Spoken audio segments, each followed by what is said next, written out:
उधर महासमुंद में तमाम किसान परेशान हैं। धान खरीदी की डेट खत्म होने में कुछ ही दिन बाकी हैं। किसानों के सामने कई और समस्याएं भी खड़ी हैं। धान खरीदी के पहले जो गिरदावरी करवाई गई थी उससे किसानों का जो ऑनलाइन रकबा है वो कम हो गया है। अब इसी के सुधार के लिए किसान परेशान हैं। हाथों में कागज लिए महासमुंद के कलेक्टर कार्यालय के सामने खड़े ये वो किसान हैं जो शासकीय लापरवाही का दंश झेल रहे हैं। अपने रकबे को सुधरवाने के लिए 1 माह से ऐसे ही चक्कर लगा रहे हैं, पर इनके दर्द से किसी को कोई सरोकार नहीं है। दरअसल ये ग्राम जलकी सोसाइटी के किसान हैं, जिनका गिरदावरी के दौरान रकबा कम हो गया, लेकिन वास्तविक रकबा इनका ज्यादा है। हमारा रकबा बिगड़ गया है सर। कैसे बिगड़ी? अब पता नहीं सर, यानी उसमें पंजीयन पूरा टोटल 227 है रकबा, उसमें 120 का पंजीयन हुआ है, बाकी कट गया है। आपने फसल कितना लगाया है? फसल पूरा यानी 5 एकड़ में से 5.5 एकड़ पूरा लगाए।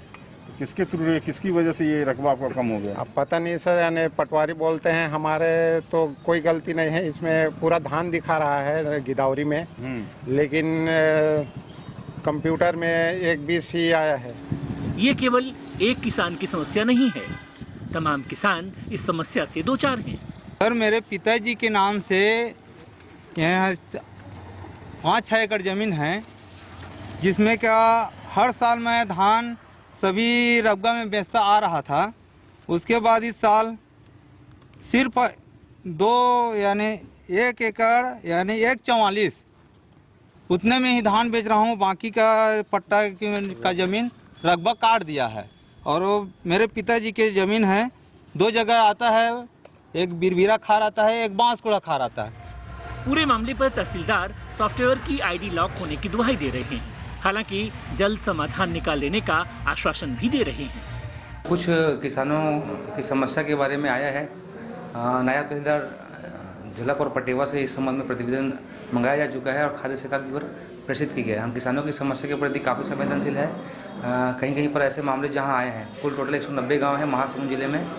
पिछले सप्ताह जो है हम 86 किसानों का रकबा सत्यापन करवा के जो है खाद्य शाखा को भेज चुके हैं। क्योंकि तहसीलदार की आईडी वर्तमान में बंद है, अतः हमको खाद्य शाखा के माध्यम से शासन को प्रेषित करना पड़ रहा है। सवाल यही, अगर समय रहते इन किसानों के रिकॉर्ड में सुधार नहीं किया गया तो इनके धान बिक नहीं पाएंगे। हालत ये है कि धान खरीदी की डेट खत्म होने में कुछ दिन ही बचे हैं। ऐसे में इनके धान नहीं बिके तो आगे इनको औने पौने दाम पर धान बेचना पड़ेगा। Ashutosh Tiwari, news state, Mahasamund.